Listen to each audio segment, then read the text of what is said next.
بسم اللہ الرحمن الرحیم. السلام علیکم ورحمۃ اللہ وبرکاتہ. ناظرین، درس قرآن انٹرنیشنل کا میزبان سہیل بابا صدائے لندن کے پروگرام میں مسقط سے سلطان قابوس مسجد سے آپ کو سلام پیش کرتا ہے، خوش آمدید کہتا ہے.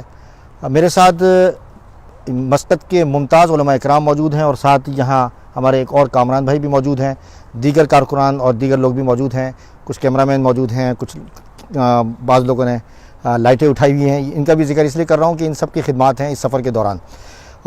اس سفر میں ہمارے ساتھ جو رہے ہیں رفیق سفر اور جو میرے میزبان اول میزبان جو رہے ہیں مولانا ارمان صاحب، جو کہ بنوری ٹاؤن کے فاضل ہیں، میں ان سے اس سفر کے بارے میں کچھ آپ سے کہوں گا، کچھ اس سلسلے میں ناظرین کو بتائیں کہ یہ جو سفر ہوا ہے اور اس سفر میں آپ نے اس کام کے حوالے سے، ملاقاتوں کے حوالے سے آپ نے کیا محسوس کیا ہے؟ بسم اللہ الرحمن الرحیم. الحمدللہ رب العالمین والصلاة والسلام علی سید الانبیاء المرسلین. الحمدللہ مولانا سہیل بابا صاحب کی آمد ہوئی تھی پہلی مرتبہ 2016 میں، اور 2016 کے بعد ابھی یہ 3 سال بعد حضرت کی دوبارہ آمد ہے. اس سے پہلے جب مولانا 2016 میں تشریف لائے تھے تو ہم نے مولانا کے دورے کے بہت اچھے ثمرات دیکھے. تو اس کے بعد پھر احباب نے یہ فیصلہ کیا، جیسے مولانا طلعت کپاڑیہ صاحب ہو گئے، بھائی منصور صاحب ہو گئے، ارسلان ہریانی صاحب ہو گئے، ان کے والد صاحب اقبال ہریانی صاحب ہو گئے، اور جو دیگر احباب ہیں، حاجی عبدالحمید آدم صاحب. تو ہم نے پھر یہ فیصلہ کیا کہ مولانا کو جو ہے وہ دوبارہ مدعو کیا جائے یہاں پہ، اور جو ماشاءاللہ مولانا کے دورے کے ثمرات تھے ان کو مزید بڑھایا جائے، ان کو مزید تازہ کیا جائے، پرانے ثمرات ان کو مزید تازہ کیا جائے. اور سب سے جو مین مقصد تھا وہ یہ تھا کہ جتنے بھی احباب ہیں پاکستانی، انڈین، بنگلہ دیشی، ان سب کو ملایا جائے. اور ماشاءاللہ سے مولانا کے ساتھ بتائیں کہ ابھی اس سفر میں ہماری جو 3 دن کا جو سفر رہا ہے اس کا کچھ خلاصہ لوگوں کے سامنے کیا کیا ایکٹیویٹیز ہوئی ہے؟ ایکٹیویٹیز میں جو ہے وہ بیانات ہوئے الحمدللہ. ان بیانات کے بعد سوالات جوابات کا سلسلہ ہوا ہے. سب سے پہلی نشست سب سے پہلی نشست جو ہے وہ بھائی منصور کے گھر سے شروع ہوئی تھی. بھائی منصور ماشاءاللہ یہاں کے ایک بڑے تجار میں سے ہیں، ان کے گھر میں سب سے پہلی محفل ہوئی تھی. اس میں مولانا کا بیان ہوا اور پھر اس کے بعد سوالات جوابات کا سلسلہ شروع ہوا. کافی دیر تک یہ سلسلہ چلا اور کئی مقتدر شخصیات نے بھی اس میں شرکت کی. پاکستانی بھی تھے اس میں اور ہندوستان کے بھی بہت سارے احباب تھے، انہوں نے شرکت کی الحمدللہ. دوسرا جو ہمارا پروگرام تھا وہ یہاں کے حاجی عبدالحمید آدم صاحب ایک ہوتے ہیں، جو کہ پیچھے جن کا تعلق تو ویسے میمن برادری سے ہے، لیکن جی امبیسی بھی گئے تھے ہم لوگ. اچھا، ان کا تعلق جو ہے کچھی برادری سے ہے، لیکن ماشاءاللہ عمان کے شہری ہیں اور ان کے یہاں بھی محفل کا انعقاد ہوتا ہے. جی عمانی ہے ماشاءاللہ. اکثر یعنی ان کے خاندان والے متجنس جس کو بولتے ہیں یہاں پہ عمان میں، متجنس ایک تو مقیم ہوتا ہے جو یہاں پہ رہتا ہے، جس کے پاس ایک بطاقہ ہوتا ہے جو ایک معینہ مدت کے لیے یا پھر ایک طویل عرصے کے لیے رہ رہا ہوتا ہے. اس کے بعد جو ہے وہ ایک متجنس کہلاتا ہے، جو کہ مقیم ہوتا ہے پہلے لیکن بعد میں اس کو نیشنلٹی مل جاتی ہے. یہ آگے مولانا ذرا چونکہ وقت ہمارے پاس کم ہے، کیونکہ ہم نے پروگرام کو ختم کرنا ہے. اس کے بعد پھر دوپہر میں میرے خیال سے غالباً ہم embassy Pakistani embassy Pakistan embassy جانا ہوا. وہاں پہ ماشاءاللہ سے جو سفیر ہیں، جی سفیر صاحب ہیں، ان کے پرسنل سیکریٹری سے ملاقات ہوئی اور ان سے مختلف امور پر تبادلہ خیال ہوا. اور آج پھر انشاءاللہ ایک نشست اور ہے وہاں پہ حاجی عبدالحمید صاحب. جی جلسہ بھی ہوا تھا ختم نبوت کے حوالے سے. یہاں پہ وادی کبیر میں ایک ہال ہے، ادھر ایک پروگرام کا انعقاد ہوا تھا حاجی عبدالحمید آدم صاحب کی طرف سے اور جناب اسماعیل آدم صاحب کی طرف سے. اس میں بھی جو ہے وہ مولانا کا بیان ہوا اور اس کے بعد سوالات جوابات کی نشست ہوئی. مولانا کے علاوہ اور بھی مختلف دارالعلوم ندوۃ العلماء کے ایک فاضل تھے، انہوں نے بھی جو ہے وہ اظہار رائے کا مطلب ان کا بھی بیان ہوا. اور اس کے علاوہ مولانا کی مختلف نوجوان طبقے سے بھی ملاقات ہوئی، مختلف جگہوں نوجوان طبقے سے ملاقات ہوئی اور انفرادی ملاقاتیں بھی ہوئیں. اصل میں یہ چاہتا ہوں جیسے آپ فرما رہے ہیں کہ کمیونٹی جو ہے ان کے اندر ربط ہو، جہاں بھی ہم جاتے ہیں کمیونٹی کے اندر ایک رابطے کی ہم مطلب ترغیب دیتے ہیں اور ان لوگوں کو جوڑنے کی کوشش کرتے ہیں. اور الحمدللہ اس سے فائدہ ہوتا ہے. الحمدللہ آپ اس مقصد کو لے کر آئے ہیں اور اس مقصد میں ہم یہ دیکھ رہے ہیں کہ اللہ تعالیٰ نے آپ کو کامیاب فرمایا الحمدللہ. اور ہمارے سب سے پہلے تو ہم یہ بہت بہت شکریہ ادا کرتے ہیں مولانا کا. آپ کا شکریہ. مولانا کو ہم نے 2016 میں یاد کیا، مولانا تشریف لے. ایک شعر سنا دیں پھر، چونکہ جو ناظرین جو ہوتے ہیں وہ آپ کی آواز ایک شعر مختصر سا. اچھا. لوکیشن بھی بہت اچھی ہے, ہم اس وقت سلطان قابوس مسجد میں. ایک شعر. صحیح. ہمارا تو جو وقت تھا وہ آپ کو پتہ ہے کہ پروگرام کا ہم نے 10 منٹ دیے ہیں. ہم چاہتے ہیں کہ جتنا جلدی ختم ہو, ہم نے آگے کسی پروگرام میں بھی جانا ٹھیک ہے انشاءاللہ. ایک شعر اگر آپ کی طرف سے کچھ کوئی بھی آپ کی ریکویسٹ مرضی, آپ کی چلیں ٹھیک ہے, میں وہ شعر پھر دوبارہ ناظرین کو سنا لے دوں. کے کھڑا ہوا ہے ہمارا. اور وقار بھائی اگر آپ مائنڈ نہ کریں تو یہ مائک بھی دے دیں ہمیں تاکہ جی جی چلے میں پھر وہی اشعار سنا دیتا ہوں جو آپ کو بہت پسند آئے تھے, اور میں نے جو ہے راہ چلتے ہوئے وہ آپ کے نام کر دیا تھا. میں پھر دوبارہ چونکہ ختم میں تھوڑا سا ناظرین کو جو ہے اس کا بیک گراؤنڈ ہی پتہ چل گیا. میں نے یہ سوچا تھا کہ ختم نبوت کے حوالے سے حضرت کی بہت قربانی ہے, اور حضرت ختم نبوت کا کام پاکستان میں ٹھیک ہے بہت زیادہ مشکل ہے, لیکن یورپ میں اور مشکل ہے, یورپ میں اور زیادہ مشکل ہے. وہاں پہ حکومت کی سپورٹ جو ہے وہ ختم نبوت کے ساتھ نہیں ہے, اور دیگر میں یعنی جو ختم نبوت والے وہ آپ شعر سنائیں چونکہ مولانا. چلے میں انشاءاللہ میں وہ شعر سناتا ہوں. زباں پر شکوہ رنج و الم لایا نہیں کرتے, نبی کے نام لیوا غم سے گھبرایا نہیں کرتے, ستم سہتے تو ہیں لیکن ستم ڈھایا نہیں کرتے. بہت شکریہ, جزاک اللہ. ناظرین وقت ہمارے پاس بہت کم ہے, اور میرے ساتھ بہت ہی معروف شخصیت, ممتاز شخصیت, پاکستان کے ممتاز عالم دین, فاضل, جامعۃ العلوم الاسلامیہ علامہ بن نور ڈون کے قدیم فضلاء بھی اب شمار ہو گئے ماشاءاللہ, جناب حضرت مولانا طلحہ کباڈیا صاحب. یہاں بینکنگ سیکٹرز میں کام کرتے ہیں, اور شریعہ جو بورڈ ہے اس کے ایک طریقے سے ذمہ دار بھی ہیں. تو میں ان سے آپ کے سامنے کچھ چیزیں اس حوالے سے پیش کرنا چاہتا ہوں, کچھ سوالات کرنا چاہتا ہوں زکوٰۃ کے حوالے سے. تو اب مولانا آپ مائک سنبھالیں. جی اچھا, کیوں, کوئی وجہ ہے؟ اچھا اسامہ کو ادھر لے لیتے ہیں, آپ ادھر آ جائیں, آپ آگے آ جائیں. جی لائٹ دیں ان کو, لائٹ دیں. ناظرین چونکہ یہ پروفیشنل لوگ ہمارے ساتھ اس سفر میں موجود ہیں, اس لیے کچھ ٹیکنیکل مسائل بھی ہیں, اس کو بھی دیکھنے ہوتے ہیں. آپ کو بھی اندازہ ہو سکے کہ سفر میں اب الحمدللہ ہمارے ساتھ پروفیشنل لوگ ہیں, تو تاکہ صحیح چیز آپ کو مستند چیز پہنچ سکے.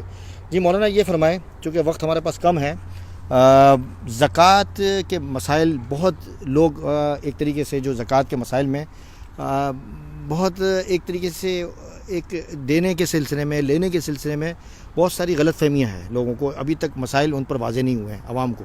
تو سب سے پہلے یہ بتائیے کہ انفرادی طور پر زکوٰۃ کی کن چیزوں پر ضروری ہے؟ یہ سب سے پہلے یہ بجائے کہ ہم بات کو طول دیں اور لمبی بات کریں, یہ اتنا اہم مسئلہ ہے, اس کو ہائی لائٹ فرمائیں ناظرین کے لیے.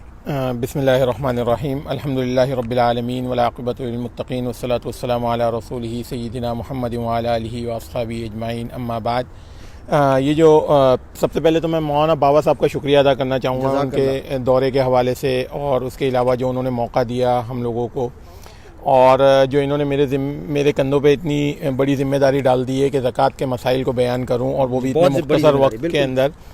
تو اس کے اندر جو سب سے پہلی بات جو میں بیان کرنا چاہتا ہوں وہ یہ ہے کہ انفرادی طور پہ یعنی ایک عام آدمی جب اپنی ذاتی طور پہ زکوٰۃ ادا کرنا چاہتا ہے تو 3 چیزیں ایسی ہیں جن کے اندر ہر صورت میں زکوٰۃ ادا کرنا ضروری ہے. اس میں سونا, چاندی اور نقد رقم. یہ 3 چیزیں ایسی ہیں کہ جن کے اندر ہر صورت میں زکوٰۃ ادا کرنا ضروری ہے. البتہ ایک اور چیز ایسی ہے کہ جس کے حوالے سے ہمارے ذہنوں میں کچھ خلجان یا پھر کچھ کشمکش ہوتی ہے, وہ ہے انویسٹمنٹ. ایک عام آدمی ہے وہ بھی انویسٹمنٹ کرتا ہے جس کو فقہ کی کتابوں کے اندر مال تجارت کہا جاتا ہے. تو اگر ایک عام آدمی ہے انفرادی طور پہ زکوٰۃ ادا کرنا چاہتا ہے تو اس کو بھی اپنے مال تجارت کے اوپر زکوٰۃ ادا کرنا ضروری ہے.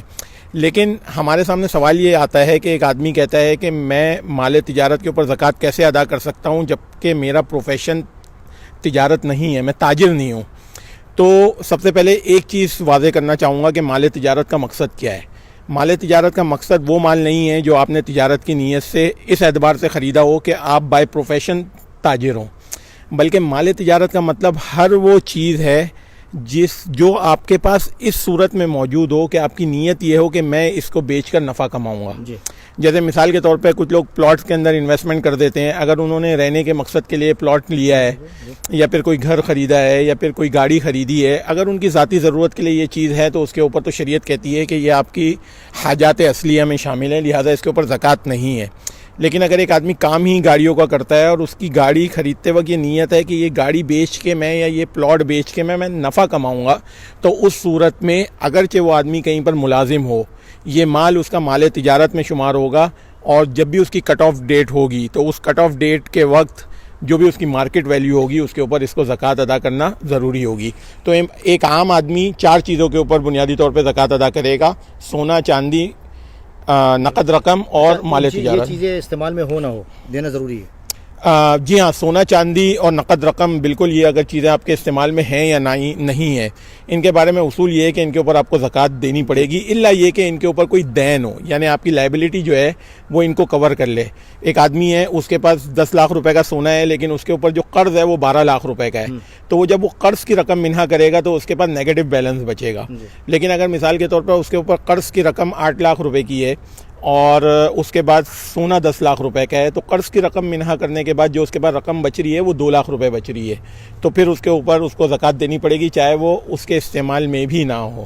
اچھا, مزید ہم اس پر بحث نہیں کرتے ہیں چونکہ ہمارے پاس وقت کم ہے, آگے پروگرام میں جانا ہے. آپ پہلے سوال میں کوئی بات رہتی ہے آپ کی, اصل میں تشنیگی رہ گئی ہو؟ اصل میں تشنیگی تو رہتی ہوگی, لیکن مزید آپ سمجھتے ہیں کہ کوئی بات ایک سیکنڈ کے اندر کوئی بات کہہ سکتے ہیں؟ بس میں اس چیز کے اوپر زیادہ زور دینا چاہ رہا تھا کہ مال تجارت, ایک عام آدمی کے پاس کون سا ایسا مال ہو سکتا ہے جو کہ مال تجارت ہو. تو یہ اس قسم کا سوال ہمارے پاس آتے ہیں کہ میں تو ایک تاجر ہوں ہی نہیں, تو میرے پاس مال تجارت کیسے ہو سکتا ہے. تو اس کی وضاحت مقصد تھی کہ کوئی چیز اگر آپ نے اس نیت سے خریدی ہے کہ بیچ کر نفع کما لوں گا, جیسے شیئرز کے اندر انویسٹمنٹ ہوتی ہے, اس پوائنٹ کو کلیئر کرنا مقصد تھا کہ اس کے اوپر بھی زکوٰۃ دینی پڑے گی. آپ ماشاءاللہ ماہر معیشت بھی ہیں اور ماشاءاللہ اس حوالے سے معلومات بھی. اگر کوئی آپ سے اس سلسلے میں مزید کوئی سوالات کرنا چاہیں تو آپ اپنا نمبر کوئی دینا چاہیں گے؟ میرے خیال میں لنک میں آپ ڈال دیں, مجھے کوئی اعتراض نہیں ہے. جو بھی اس ویڈیو کا لنک ہے یا پھر اس کے ساتھ آپ نمبر ڈال دیں. اچھا, مجھے بزنس مین دیکھیں, جب ہم کاروبار کی زکوٰۃ کی بات کرتے ہیں تو کاروبار مختلف نوعیت کے ہوتے ہیں اور اس کی مختلف نوعیت کے اعتبار سے اس کے زکوٰۃ کے احکامات الگ الگ ہوتے ہیں.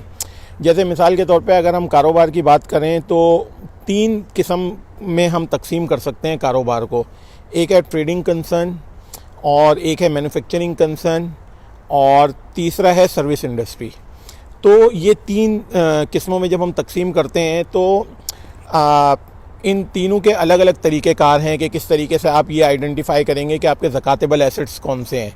میں یہ ورڈ اس وجہ سے استعمال کر رہا ہوں کہ زکاتیبل ایسٹ کا, اس کی وجہ یہ ہے کہ شریعت یہ کہتی ہے کہ جو آپ کے کاروبار میں سرمایہ بطور آلات تجارت کے لگا ہوا ہے اس کے اوپر زکوٰۃ نہیں ہے. یعنی مثال کے طور پر آپ کی جو دکان ہے وہ اگر آپ کی اپنی ملکیت میں ہے اور آپ کے سرمایہ کا 60% اس میں لگا ہوا ہے تو یہ آپ کی اعلیٰ تجارت ہے, لہٰذا اس کے اوپر زکوٰۃ نہیں ہے. اسی طریقے سے ایک درزی کی دکان میں جو اس کی کپڑے سینے کی مشین ہے یا پھر اس کے اوزار ہیں, یہ اعلیٰ تجارت میں شامل ہیں, لہٰذا اس کے اوپر زکوٰۃ نہیں ہے. تو جب ہم کاروبار کی بات کرتے ہیں تو اس کے اندر جو ٹریڈنگ کنسرن ہے اس کے لیے سب سے زیادہ ایزی میتھڈ یہ ہے کہ جو بھی اس کی انوینٹری ہے یا پھر جو بھی اس کی گوڈز جو بھی اس کے شو روم میں رکھی ہوئی ہے اس کی کٹ آف ڈیٹ پہ مارکیٹ ویلیو نکال کے اس کی زکوٰۃ ادا کر دیں. مینوفیکچرنگ کنسرن اور سروس انڈسٹری, ان کے اندر کچھ تفصیلات ہیں کہ جو پھر انشاءاللہ کسی اور موقع کے اوپر بیان امید کریں گے کہ آپ درس قرآن انٹرنیشنل کے ذریعے سے اس پلیٹ فارم کا استعمال کرتے ہوئے زکوٰۃ کے مسائل اور جو کوائنز وغیرہ کے مسائل جو چل رہے ہیں اس کو پتہ نہیں آپ کی کیا بٹ کوائن اور دیگر مسائل پر انشاءاللہ آپ اس سلسلے کو انشاءاللہ آگے چلائیں گے اور گفتگو کریں گے. امید کرتے ہیں کہ انشاءاللہ آپ سے پھر بھی ملاقات ہوگی. ناظرین, میں آپ کا میزبان سہیل باوا سلطان قابوس مسجد سے, ان تمام جو مہمان جتنے بھی رفقا موجود ہیں اس وقت, میرے کیمرہ مین اسامہ کے ساتھ, اور کیا نام ہے آپ کا؟ ہاں, تیمور صاحب, اسی طرح بھائی وقار صاحب جو سوشل ایکٹیوسٹ ہیں میڈیا کے, اور بھائی کامران صاحب, تمام کا اور ناظرین کا اس سفر کی جتنی بھی کارگزاری آپ حضرات نے سنی اور آپ حضرات نے جو جتنی بھی ویڈیوز دیکھی ہیں اس کو شیئر بھی کریں گے اور اس کو پسند بھی فرمائیں گے اور آگے زیادہ سے زیادہ پھیلانے کی کوشش کریں گے. تمام حضرات کا میں مولانا طلحہ صاحب کا اور دیگر حضرات کا، حاجی صاحب کا، اسماعیل آدم صاحب کا، اور ان کے صاحبزادگان جو فہد ہیں اور عرفان ہیں، عبد الرحمن ہیں، بھائی منصور صاحب ہیں، ارسلان، تو تمام حضرات کا میں تہہ دل سے مشکور ہوں. اللہ تعالیٰ ہمارے اس سفر کو قبول فرمائے، ہمارے ملنے کو قبول فرمائے. تشنگی باقی ہے ملاقات کی بھی، کچھ سوالوں کی بھی انشاءاللہ. اس پروگرام کے ساتھ ان میزبانوں کے ساتھ میں آپ کا جو میزبان سہیل باوا اجازت چاہتا ہوں. السلام علیکم ورحمۃ اللہ وبرکاتہ.